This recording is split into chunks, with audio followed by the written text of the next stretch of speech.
go into recreation on the river, and that's going to happen. It's going to continue to unfold. The FedEx Forum, as we speak, despite the enemies of progress, the naysayers, that building's still going up.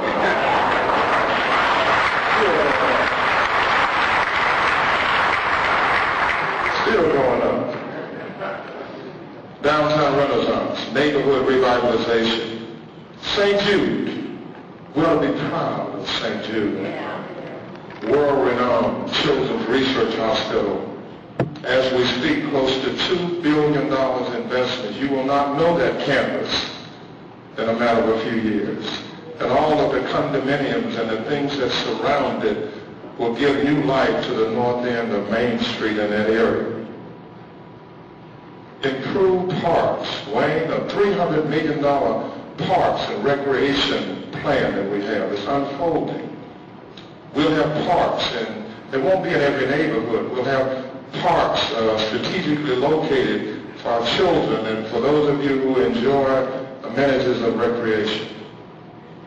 Our best days are really ahead of us. God has been good to Memphis. Now,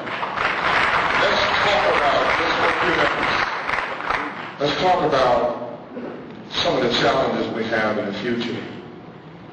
And I want you to know that Mayor Herenton inherited a challenging situation.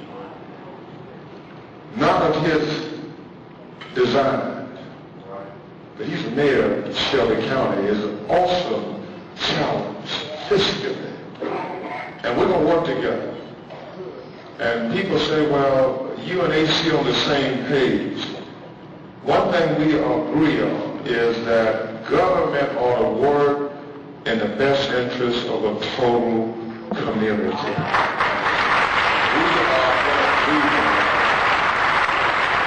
I am an advocate of consolidation. Makes sense to me. Two governments, I've been saying that, nobody's listening. Two governments, inefficient, costly.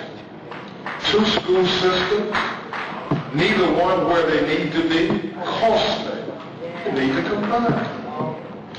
You need to know that in the year 2004, I've done some introspection, and while many in the city were popping champagne corks, I was with Reverend Ray, and we had church at 1:30 in the morning. I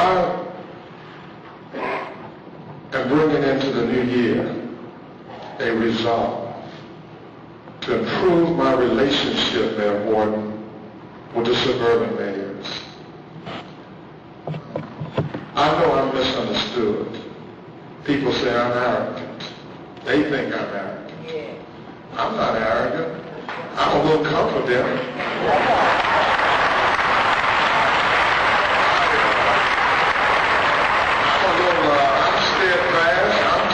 But I'm not arrogant. I'm a little nonsensical guy, but I'm not arrogant. And I ask a lot of people that know me, and they all smile when I ask them that. I say, am I not? I'm not arrogant. I don't like that term. I don't like to be described that way. Now, I'm confident. I know that. I'm stubborn. But if you are a leader, you must have some ego. You don't have no ego, you can't lead. You don't have no confidence, you can't lead. I have a little overall, but I'm not arrogant. So I'm asking Mayor Herenton, he is a senior mayor in the suburban community. I'm going to ask him if he will convene the other mayors, and I would like to meet with them to discuss issues of mutual concern, taxation, consolidations of schools, how can our governments work and exchange in ways to make the total community a better place. Now that's a change for me. I'm going to Germantown, I'm going to Millington, I'm going to Boston, I'm going to Lakeland, wherever they will hear me. Because we need to come together on this issue of how we're going to support schools in a way that does not break the bank. So that's something the media will be following. I'm going to ask Mayor Herenton to convene the meeting. The other thing I plan to do, and that's, I'm getting into some issues now that are immediate. We need to resolve this debate about where the Tigers are going to play, whether they're going to play in the FedEx Forum or whether they're going to play in the Pyramid. And I'm not speaking out of turn here. I have chatted briefly with the county mayor, and we have not chatted with our respective legislative bodies. And we're not getting ahead of our legislative bodies. Sometimes do not understand. The individuals that are in management have to explore things before they go to their legislative bodies.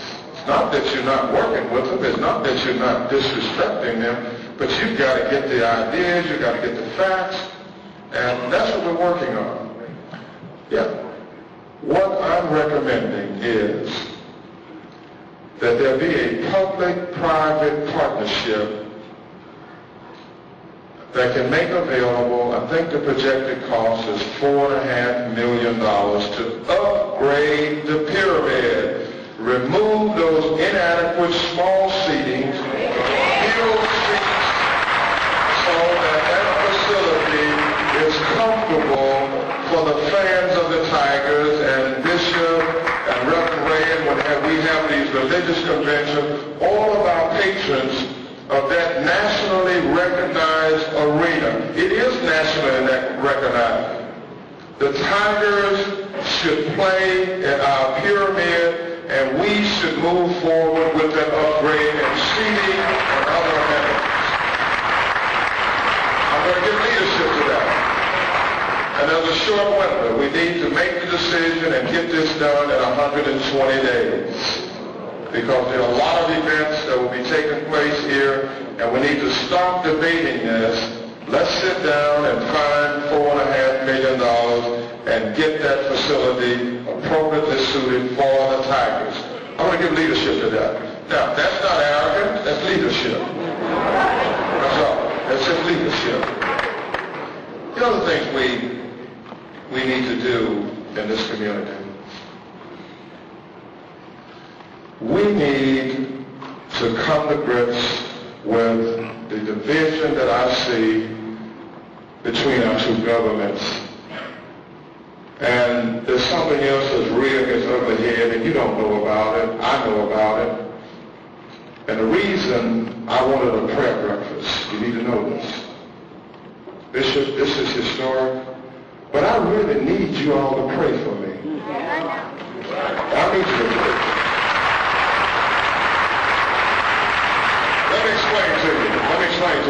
Let me explain to you real quickly. You remember when Nehemiah saw great ruins in Jerusalem? And he started on the wall. In 1991, I saw in Memphis desolation downtown on the Decade. I looked over in Lemoyne Gardens and Foot Homes, and I saw ruins. I saw blight in North Memphis. And I believe that God called me for this moment in history